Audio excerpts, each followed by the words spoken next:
দর্শক, আজকে একটা অন্যরকম জিনিস আপনাদের সাথে শেয়ার করতে চাই। আমরা সাধারণ জনগণ, যারা সাধারণ মানুষ, আমাদের কিন্তু 5টা মৌলিক অধিকার রয়েছে, যেমন খাদ্য, বস্ত্র, বাসস্থান, শিক্ষা, চিকিৎসা। তার ভিতরে একটা মৌলিক অধিকার হচ্ছে স্বাস্থ্য।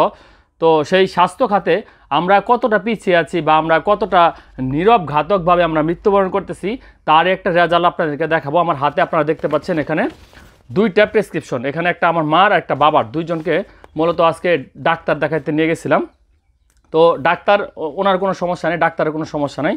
আমরা নিয়ে গেছিলাম মূলত হচ্ছে এটা স্বদেশ হসপিটাল ময়মনসিংহ। দেখেন, এটা মাসকান্দাতে নতুন শাখা হয়েছে, স্বদেশ হাসপাতাল। তো স্বদেশ হাসপাতাল আমরা জানি খুব বিখ্যাত একটা হাসপাতাল, যেখানে আমরা দীর্ঘদিন যাবত, দীর্ঘ বছরের পর বছর, এক যুগ ধরে আমরা কিন্তু এখান থেকে ভালো চিকিৎসা পাচ্ছি। তো সেটা বিষয় না। তো এখানে ডাক্তার সাহেব বেশ কিছু ওষুধ লিখছে, যেমন ধরেন। তো এখানে একটা জিনিস আপনাদেরকে লক্ষ্য করার জন্য বলছি। এখানে দেখুন কয়টা ওষুধ। এই প্রথম ওষুধ টেলপা, এটা হচ্ছে এটা কোন কোম্পানি? এটা হচ্ছে আপনার বায়োফার্মা কোম্পানির একটা প্রোডাক্ট। তারপরে হচ্ছে নিউরেপ, এটা হচ্ছে বায়োফার্মার প্রোডাক্ট। তারপরে হচ্ছে কি লিরিকা, এটাও বায়োফার্মার প্রোডাক্ট। মানে হচ্ছে প্রথম 1টা 2টা 3টা, যেই 3টা কমন প্রোডাক্ট। হ্যাঁ, এর মধ্যে আরেকটা হচ্ছে ঘুমের ওষুধ, আরেকটা হচ্ছে সেক্লো গ্যাসের ওষুধ। মানে যে 3টা কমন ওষুধ, সেই 3টাই ডাক্তার সাহেব লিখছে মূলত বায়োফার্মার প্রোডাক্ট। তো এই বায়োফার্মার প্রোডাক্ট, এই বিষয়টা নিয়ে পরে বলতেছি ডাক্তার সাহেবের কথা নিয়ে। তার আগে যেটা বলবো সেটা হচ্ছে, দেখুন, এটা হচ্ছে স্বদেশ হাসপাতালের মূলত প্রেসক্রিপশনের রিসিট। এখানে 2টা রিসিট, 2টা মূলত দুইজনের, একটা আমার আব্বুর আর একটা আম্মুর। তো এখানে উনি যে ওষুধটা লিখছে, দেখেন এখানে হ্যালোপিট 5 মিলিগ্রাম ট্যাবলেট। মানে হচ্ছে এই যে প্রথম ওষুধটা কি টলপা 50। এই টলপা 50-র পরিবর্তে একটু দেখাই।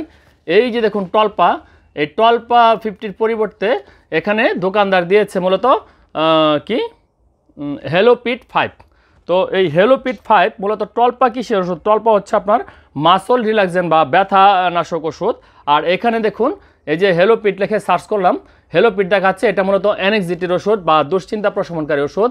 আর মূলত হচ্ছে এটা মৃগী রোগীদের ক্ষেত্রে ব্যবহৃত হয়, যারা কাঁপাকাঁপি রোগে ভুগে থাকেন তাদের ক্ষেত্রে এই ওষুধটা ব্যবহৃত হয়। এখন আমার প্রশ্ন হচ্ছে, আমার রুগী হচ্ছে পেইন কিলার খাবে, সে ব্যথায় অভ্যস্ত, মানে ব্যথা কাতরাচ্ছে।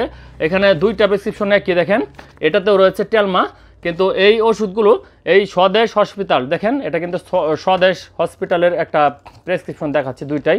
এটা আজকে সকাল কয়টা, এখানে ডেট আছে কিনা এখানে? হ্যাঁ, এই যে দেখুন ডেট 23শে জুন 11টা PM। এই যে 23শে জুন, দেখুন এখানে লক্ষ্য করুন, দেখা যায়।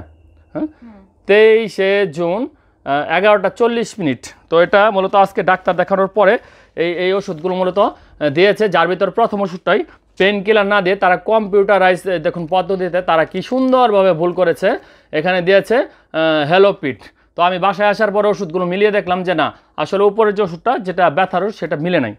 তারপরে যে সমস্যাটা হয়েছে, দেখুন এই প্রেসক্রিপশন নিয়ে আমি এইমাত্র দুর্গাবাড়ি থেকে আসলাম। দেখেন ঘেমে ঘুমে একাকার। শুক্রবার, একে তো শুক্রবার দোকানপাট অনেকগুলো বন্ধ, তো যেগুলো বড় বড় খোলা ছিল সেগুলোতে খুঁজলাম। তো ওনারা বলতেছে যে এই কোম্পানির ওষুধ এখন সাপ্লাই নেই। তো সারা মার্কেট খোঁজ করে এই এক পাতা ওষুধ আমি পাইছি, যেটা মূলত হচ্ছে এই যে টলপা নামে, আপনারা দেখুন, এটা হচ্ছে বায়োফার্মার একটা প্রোডাক্ট।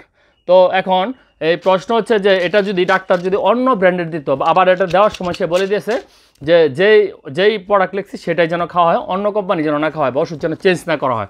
অনেক সময় আমরা দেখি এখানে সিলমারা থাকে যে প্রেসক্রিপশনের ওষুধ চেঞ্জ করবেন না। এখন আমরা দেখুন কত হতবাগা জাতি, যে হাইকোর্ট থেকে কিন্তু রায় আছে যে এই ওষুধগুলোর নাম আপনাকে ক্যাপিটাল অক্ষরে লিখতে হবে। তো ক্যাপিটাল অক্ষর মানে বড় হাতের অক্ষরে, যেটা কিন্তু সবাই সহজে বুঝতে পারে। তো এই ডাক্তারের যে লেখাগুলো দেখুন, এই যে বাম পাশের লেখাগুলো, এগুলো কয়জনই বা বুঝতে পারে? দেখুন আমার কি সমস্যা হয়েছে বা আমার কি রোগ হয়েছে, সেটা তো ভাই আমার জানার অধিকার আছে, তাই না? তো সেটা যদি এখানে স্পষ্ট ভাষায় লিখে দেয়, আপনি ক্যাপিটাল অক্ষরে লিখলে এটা কিন্তু সকলে, আমরা যারা মোটামুটি শিক্ষিত তারা কিন্তু বুঝতে পারি।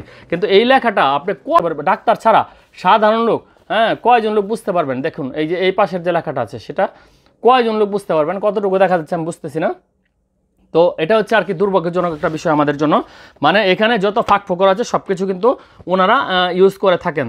তো ডাক্তারের ব্যবহার অত্যন্ত ভালো, আমি ওনার সম্পর্কে কোনো মতামত দিতে চাই না, তবে একটা ছোটো একটা মতামত আছে। যেমন ধরুন এখানে যে প্রথম তিনটা ওষুধ তিনি বায়োফার্মা দিয়েছেন।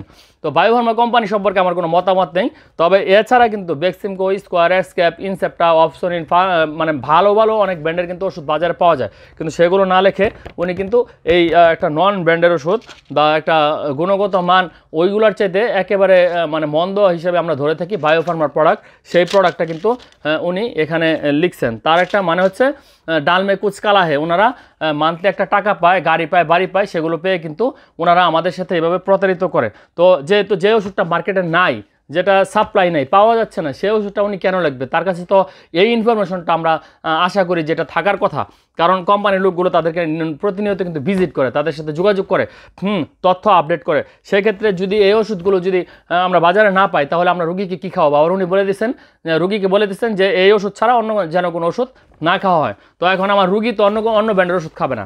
এই কোম্পানির আমি দোকানে গেছি, বললো যে বেক্সিমকোর ওষুধ আছে, তারপর হচ্ছে ইনসেপ্টার ওষুধ আছে, হ্যাঁ ভালো ভালো ব্র্যান্ডের অনেক ওষুধ পাওয়া যায় বাজারে, কিন্তু সেগুলো না লেখে তিনি লিখছেন মূলত বায়োফার্মা, যে ওষুধটা আমি সারা দুর্গাবাড়ি হন্য হয়ে খুঁজে এই এক পাতা ওষুধ পাইছি। তো এখন এই বিষয়ে আপনাদের মতামত আশা করতেছি। যারা আমার মতো সাফার করেন, প্রেসক্রিপশন বুঝেন না বা প্রেসক্রিপশনের লেখা বুঝেন না, বা ডাক্তারকে বললেও ডাক্তার দেখা যায় যে ঝাড়ি দেয়, যে এত কথা বলেন কেন আপনারা, ওষুধ দিচ্ছি ওষুধ খান, আপনাদের তো এত কিছু বোঝার প্রয়োজন নেই, আপনি 15 দিন পরে আবার আসবেন।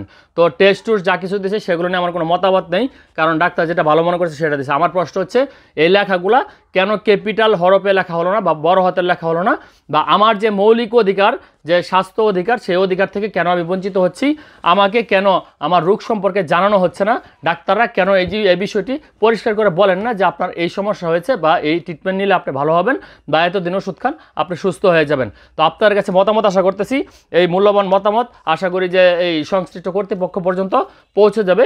এই দেখুন এখানে দুইটা স্লিপ আপনাদেরকে দেখাচ্ছি, এই পাশটায় ডেট লেখা রয়েছে, এই ডেট সহ আজকে 23শে জুন, এই ডেট সহ এই ওষুধটি এখানে কিন্তু দুইটা গাফলা আমার সাথে করছে। আরেকটা গাফলার কথা বলি, আমি যখন এই দোকানে ওষুধ ক্রয় করতে গেলাম, ফার্মেসিটার নাম আমি বলতেছি না, তো এই দুর্গাবাড়ি ওষুধ ক্রয় করতে গেলাম, সব জায়গায় খুঁজে এক পাতা ওষুধ আমি পাইছি। পাওয়ার পরে আমাকে বলতেছে এই ওষুধটার দাম কত, সে বলতেছে 70 টাকা এক পাতা ওষুধ। তো আমি সার্চ করে দেখলাম অনলাইনে, এর বাজার মূল্য হচ্ছে 40 টাকা। তখন আমি লোকটাকে বললাম যে ওষুধের বক্সটা একটু আমাকে দেন। সে বলতেছে কি বক্স দিয়ে আপনি কী করবেন, বইলা সে তার ঝুড়ি যে আছে বাস্কেটে সেখানে সে বক্সটা ফেলে দিল। তারপর আমি যখন তাকে চ্যালেঞ্জ করলাম যে এটার দাম তো ভাই এত না, 70 টাকা না, তখন দোকানে যে ম্যানেজার ছিল বা মালিক ছিল সে উঠে এসে দুইটা ধমক দিয়ে সে বললো যে 35 টাকা দেন। তো এখন দেখেন এই ওষুধ ব্যবসায় এরকম যদি হয় রে ভাই, তাহলে জাতি কোথায় যাবে? আমরা আজকে কোথায় দাঁড়িয়ে আছি? এই ভুল ওষুধ, ওষুধের দাম বেশি, তারপর হচ্ছে নিম্নমানের ওষুধ, হ্যাঁ মানে কয়টা অভিযোগ আপনাদেরকে বলবো। তো আমি আসলে এগুলো বিষয় নিয়ে ভিডিও বানাই না, তবে আজকে বোধ করলাম যে এই বিষয়টা নিয়ে ভিডিও না বানালে একদম আমার বিবেকের কাছে এটা আমি মানে প্রশ্নতুল্য হয়ে যাব। তো অবশ্যই আপনাদের মূল্যবান মতামত আশা করতেছি, আর অবশ্যই ভিডিওটি বেশি বেশি শেয়ার করে দেবেন, কারণ এইরকম কালো ব্যবসায়ী বা এরকম যে অসাধু ব্যবসায়ী আছে তাদের মুখোশ খুলে দেওয়ার ক্ষেত্রে আপনার এই শেয়ারটা কিন্তু অত্যন্ত গুরুত্বপূর্ণ ভূমিকা পালন করবে। হতে পারে এই সমস্যা আপনার ক্ষেত্রে হতে পারে, আজকে আমার কাছে হয়েছে কালকে আপনার কাছে হবে না, এটার কিন্তু কোনো নিশ্চয়তা নেই। সেজন্য বলবো ভিডিওটি বেশি বেশি শেয়ার করে দেন। তো ভালো থাকবেন সবাই, আসসালামু আলাইকুম ওয়া রাহমাতুল্লাহি ওয়া বারাকাতুহু।